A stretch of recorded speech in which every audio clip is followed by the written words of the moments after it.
In today's video, I'm going to teach you how to enable Safari location on iPhone. If a website in Safari can't access your location, the issue is usually related to your privacy settings. The good news is that this is easy to fix, and I'll walk you through it clearly so you can get websites like maps, weather tools, and store locators working properly again.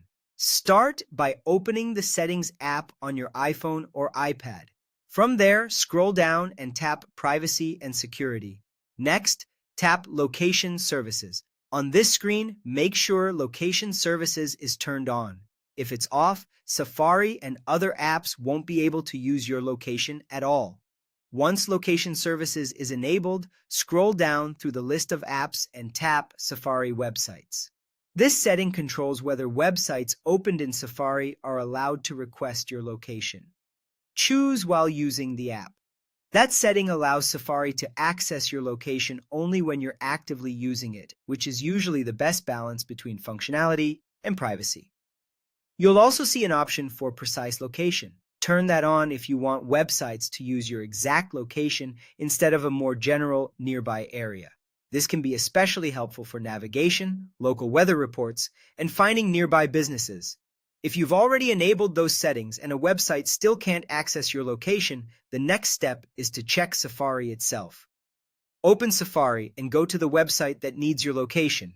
Then tap the Page Settings button in the address bar. Depending on your version of iOS, this may appear as the AA icon or a page menu button. From there, tap Website Settings. Inside Website Settings, look for the location option and make sure it's set to allow. This gives that specific website permission to use your location in Safari.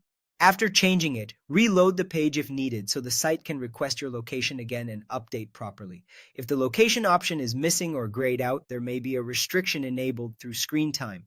To check that, go back to Settings, then tap Screen Time. Tap Content and Privacy Restrictions, then tap Location Services. Make sure changes to location services are allowed. If this setting is restricted, you may not be able to adjust Safari's location access at all. Once everything is enabled correctly, websites in Safari should be able to request and use your location without any issues. That's all it takes to turn on location access for Safari on your iPhone or iPad.